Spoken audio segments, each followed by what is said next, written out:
Hi, I'm Simon Montgomery from Nickerson's, and here's a brief video showing the trials we've got in Cornwall. It's the first year we've done a wheat trial, well, wheat demonstration down in Cornwall. We've got 16 different varieties in the ground here. We're just south of St Austell, and we'll just have a quick run through them so you can see. Got a range of Group 1s all the way through to Group 4. First one up in the first plot here is Zi19. It's looking very nice and vigorous. It's grown on very well. These have been in the ground now. They were planted the 12th of October, so yeah, it's not they're looking pretty good. So that's a Group 1. Then we come through, we got Accept. It's quite a slow grower, slow starter. It prefers really to go in the ground in September. It's an early driller. Group 2 it's got a very good disease profile, but it's more a niche variety for this part of the world. Einstein, another Group 2, good second wheat. Again, it's not as vigorous as some of the other varieties we've got. Panorama, this is a very interesting variety. It's looking very good. I think this is a variety certainly for people to look at down in Cornwall if they can get the quality on it. You never know, there's a certain demand at the moment for good milling wheat in Cornwall for Cornish consumption, and I think Panorama is the variety that probably can do it. Clare, it's an old stalwart. It's been on the market now for a long time. It's a very good variety. It's probably the Nickerson's best known variety, really. It's done tremendously well. It's looking alright. They're all much of muchness. And Victor is another new variety from Nickerson's. Again, it's looking good. Group 3. Coming into Alchemy, so first of all, borderline Group 3, Group 4. Stalwart's down this neck of the woods, nice straw. Again, it's a slow starter. Doesn't really like to go in too late, but it's got good tillering capacity, which is one of its, I suppose, one of its best points, is it seems to be able to survive hard winters. Certainly did last year, and it's looking alright. It's quite a prostrate, flat grower. Edmonds, another variety from Nickerson's. This is another Group 4, quite a bit shorter in the straw compared to Alchemy, so it'll be interesting when we get through to heading height. We'll be able to see them again, the differences. Isterbrack, this is my personal choice for a variety after maize.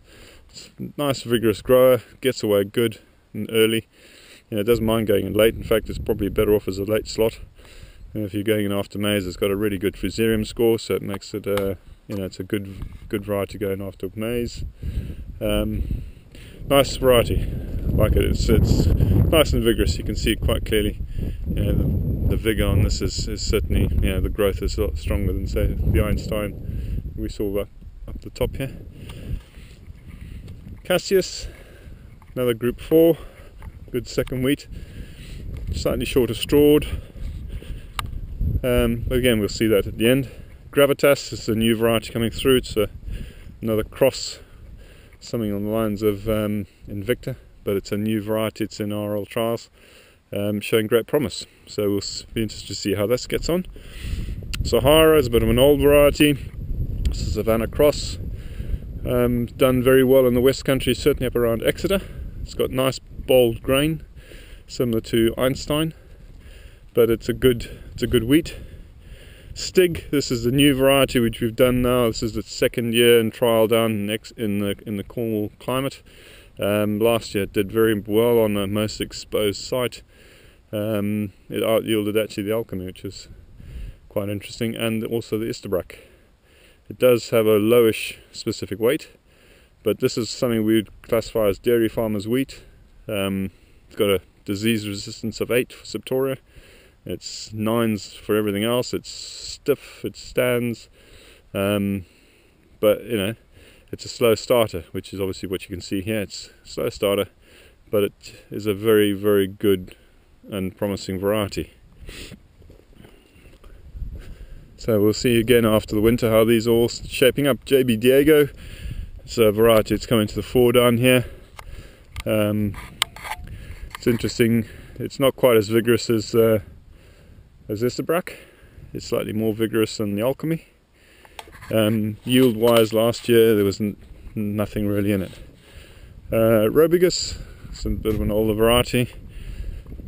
Still growing down this neck of the woods quite a lot. Wouldn't want to grow it north of Exeter really because of the rust situation. Devon, this is the control variety. This is what we've got drilled all around the outside and in this field as well. It's another older variety, but it's a good one. Oakley, highest yielding variety on the list at the moment, group 4. It's not as vigorous as it, it's no more vigorous than any of the others. When the stig there obviously stands out, you can see it quite clearly. But in growth, there's very little difference between all of them at the moment, barring the last one down here, Duxford, which I say Duxford's probably the furthest forward of all the varieties we've got. So we've got 16 varieties in the ground. So it'll be interesting to see how after the winter we come back in February or March, and we'll do another shot so we can see exactly what they look like then, and that will be the test really, depending on what sort of weather we have. So another video will be posted then. Cheers for now.